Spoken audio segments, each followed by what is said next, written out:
So if your wife seems distant, guarded, or cold with you lately, and you can't really figure out why, this video is going to walk you through exactly what's going on and how to start leading your marriage so you can rebuild that trust with your wife. I'm going to break down why women stop trusting high achieving, well intentioned men. I'm going to talk about the three most common mistakes guys make that are quietly eroding trust at home in their marriage, and a simple three-step roadmap to help you rebuild that trust without begging, without over explaining, or sacrificing yourself and becoming someone you're not.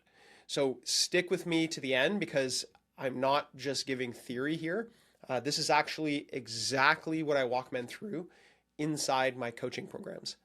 And based on the results, we know that it works. So my name is Eric McDougall. I'm a certified master relationship coach. I'm founder of the Evolve Men's Collective and the Evolve Marriage podcast with my wife, Kate. And I help successful, growth-minded men go from roommates to lovers with their wives again, to lead with strength, with presence, with emotional clarity, and bring some of that desire and pleasure back to the relationship. So if you feel like you've done everything right and you've read all the books and it still doesn't feel like enough, this is for you. So let's go ahead and dive into it. So reason number one, you're physically there, but emotionally you're kind of flat, right? So you're home, you help out around the house, you're around, you're probably doing chores, doing the kids' bath time. And listen, you're great at helping out.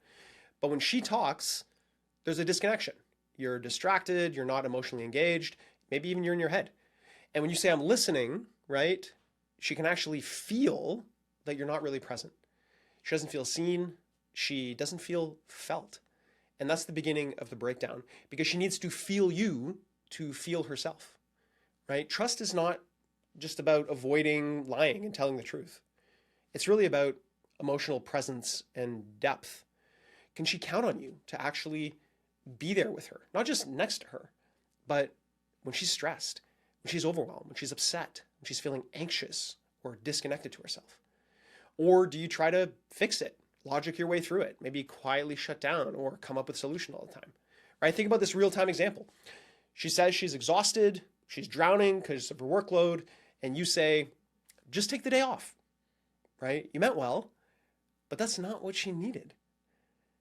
What she wanted to feel was you. She wanted to hear, I see you. You're carrying so much. You don't have to do it alone. I'm here.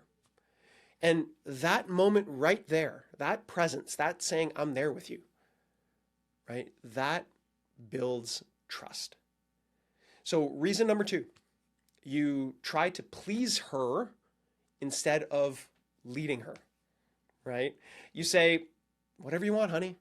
You're trying to keep the peace. You're being agreeable. You're trying to keep conflict really low, not make her uncomfortable, right?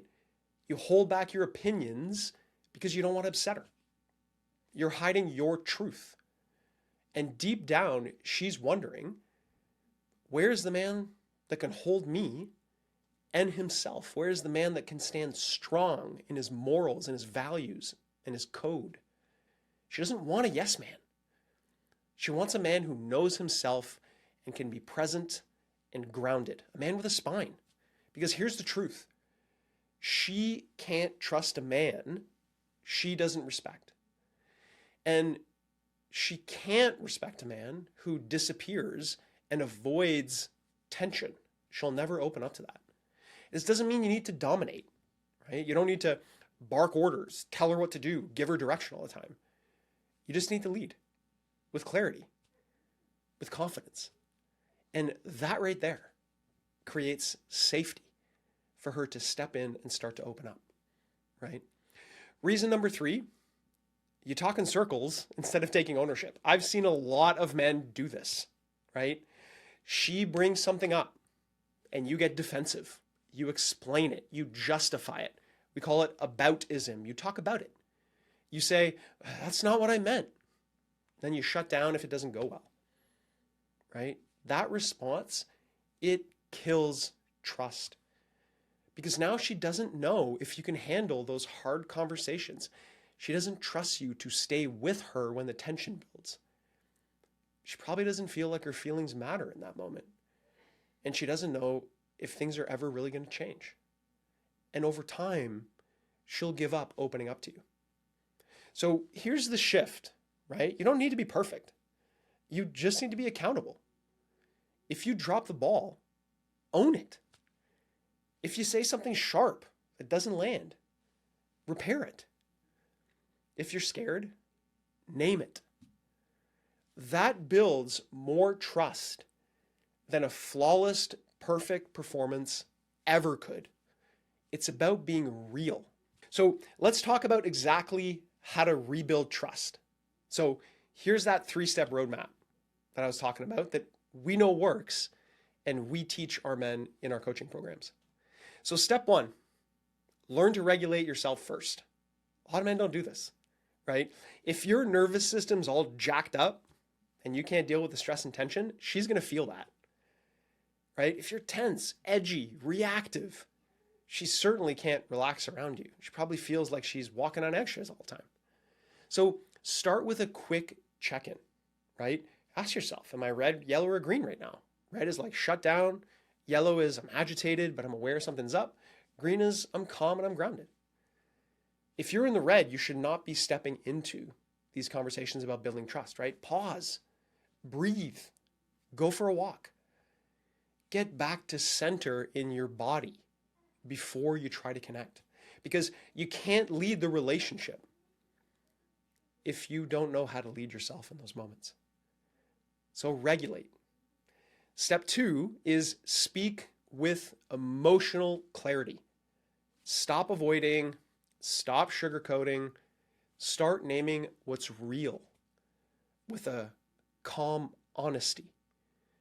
Use something like, I've noticed we've been off lately. I've been avoiding it. That's on me. I want to reconnect. Have you been having the same experience? Right? It's not blame. It's not guilt. It's just you sharing your truth and experience. And that's an invitation to step into that space again. When she feels your heart, not your ego, not you trying to control her and change her, that's when things are going to shift for her. And then step 3, take the lead consistently. And this is the challenge for a lot of men, right? Don't wait for her to plan a date. Don't wait for the perfect moment to have the conversation where the stars align, right? Don't wait until she's checked out completely. Lead now. That means plan the date night. Stop with the excuses. Instead of I can't because, think about I can if. Own those hard conversations. Handle the logistics so that she doesn't have to all the time. Not to control her or fix her, but to create structure that she can trust and follow. When you lead with that calm strength, she starts to soften. She stops bracing. And trust begins to rebuild again. You each start to open up as a couple to each other. And so here's the bottom line. Your wife doesn't want you to try harder. She wants you to lead better. She wants you to do differently. She wants to feel your presence. She wants to feel your steadiness. She wants to trust that when things get hard, you lean in instead of stepping out. You don't need a new personality, right? You just need to remember who you are at your core and show up that way consistently and allow her to respond in the way she wants to respond. If this hits home and you want more tools like this, subscribe to the channel. I put out 2 videos every single week for you to learn some skills. And I've got more videos coming out on masculine leadership, communication, rebuilding connection in a marriage, polarity, desire, and sex to help you lead your relationship so the best years of your marriage are ahead of you. And if you want to go deeper, you can click the link for what we do in the Evolved Men's Collective. That's where we train men to lead their marriages from the inside out. you can lead your family and enjoy your marriage at the same time. So let's get to work.